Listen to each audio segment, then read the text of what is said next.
un point sur nos questions au gouvernement. Ensuite, je laisserai immédiatement la parole à Elsa Fossillon pour faire part de la réaction de notre groupe par rapport aux arrestations de la flottille humanitaire. Cet après-midi, la question au gouvernement sera posée par notre collègue polynésienne Mariana Arbelo sur les questions de la Polynésie et du processus de décolonisation. Mariana va présenter en fin de journée les résultats de sa commission d'enquête, notamment sur les incidences des essais nucléaires français dans le Pacifique. Et donc, avant de présenter les résultats de sa commission d'enquête, elle posera donc une question au gouvernement cet après-midi sur ce sujet-là et plus généralement sur le processus de décolonisation en Polynésie. Et demain après-midi, c'est Soumia Broua, députée de la Seine-Saint-Denis, qui posera la question au gouvernement, là aussi sur la question palestinienne, avec deux sujets. Un point, mais elles avaient en parlé, sur où on en sera demain des arrestations de nos camarades et des humanitaires français qui sont dans les geôles israéliennes, et puis d'une inquiétude très grande qui est la nôtre, et pas seulement la nôtre, sur les sentiments que le président de la République est à quelques jours de la conférence de New York qui doit avoir lieu le 18 juin, en train de reculer sur les engagements qu'il avait pris sur le fait de profiter de cette conférence du 18 juin pour reconnaître l'État de Palestine. Il semble qu'il y ait un rétropédalage inquiétant, donc on interrogera le gouvernement par la voix de Soumia Broua demain sur ce sujet. Et je laisse Elsa. Merci Stéphane, bonjour à toutes et tous. Effectivement, le bateau Madeleine, qui est parti dans le cadre de la flottille de la liberté de Gaza, ces 12 membres ont été arraisonnés en haute mer, et ce, en dehors de toute des juridictions, de la juridiction israélienne. Et donc ça constitue, ça va être facile, une violation à la fois du droit maritime, mais aussi du droit international. On voit là encore comment s'exerce l'impunité israélienne qui maintient un blocus qui affame toute la population de Gaza.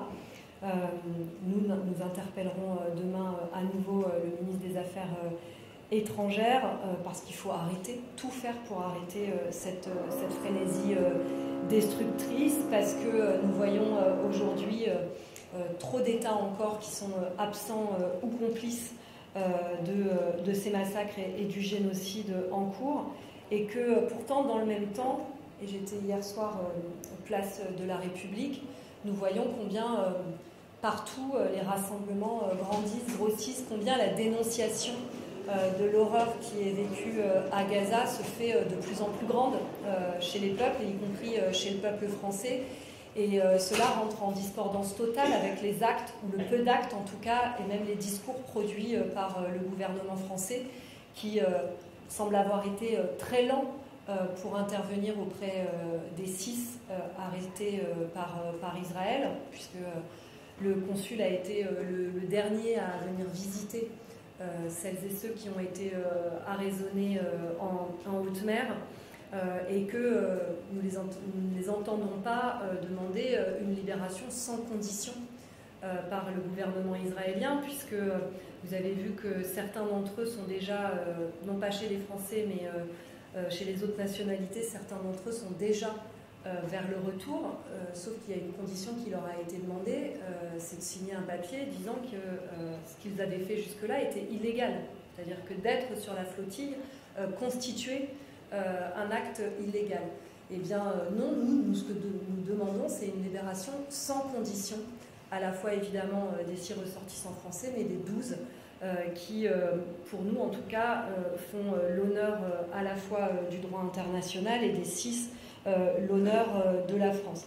Et évidemment, une grande inquiétude dans un moment où, alors que la France semblait prendre en considération eh bien, le fait que partout dans le monde, la dénonciation des crimes et du génocide perpétrés par Netanyahou semblait grandir et faire réagir l'État français. On l'a encore entendu ces derniers jours, reculer devant le peu d'actes produits ces derniers mois, mais qui semblaient avancer avec l'annonce d'une reconnaissance de l'État palestinien.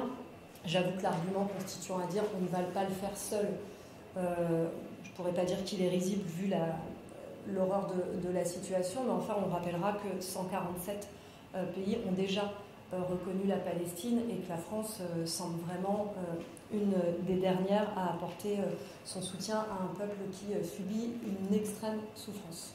Donc on les interpellera demain sur cette question, à la fois sur ce qu'il y aura eu comme avancée ou non, mais espérons qu'il y ait eu des avancées dans la situation des 6 ressortissants français, mais aussi sur la reconnaissance de l'État palestinien et sur le fait que le Salon du Bourget accueille aussi des entreprises israéliennes qui testent en vrai les armes qu'ils produisent et qu'ils pourraient vendre sur le territoire français. Alors que je rappelle que l'Espagne, elle, a interdit toute livraison d'armes, et je dirais force aux dockers qui, depuis quelques jours, font en sorte que les armes, en tout cas ce qui pourrait constituer des armes, ne soient pas livrées à Israël. Merci Elsa. J'ajoute que comme député de la Seine-Saint-Denis, mais je ne suis pas le seul, mais j'ai refusé et formulé par écrit mon refus de toutes les invitations au Salon du Bourget en raison de la présence d'Israël à ce salon. Est-ce qu'il y a des questions ? Alors j'ajoute peut-être un élément assez sans relation avec ce qu'on vient de se dire. Alors si, peut-être un élément sur le fait que, franchement, à chaque fois qu'on parle de la Palestine et de Gaza, on a le sentiment que le droit international devient totalement inexistant, parce qu'en plus de tout ce qu'a dit Elsa Fossillon à l'instant, il y a également le scandale qui constitue qu'un État envoie son armée dans des eaux internationales qui normalement est une violation interdite par le droit international, et que personne ne réagit face à cela, sauf à dire que c'est pas bien, mais personne ne réagit pour faire appliquer le droit international. C'est vrai de cette intervention dans les eaux internationales, mais enfin c'est vrai de tout ce que fait Israël en Palestine depuis des mois et des mois, et des années même. Le droit international, c'est pas juste fait pour l'Occident. Exactement, ni pour l'Ukraine. Voilà, peut-être revenir en un mot sur notre journée d'initiative parlementaire de jeudi dernier.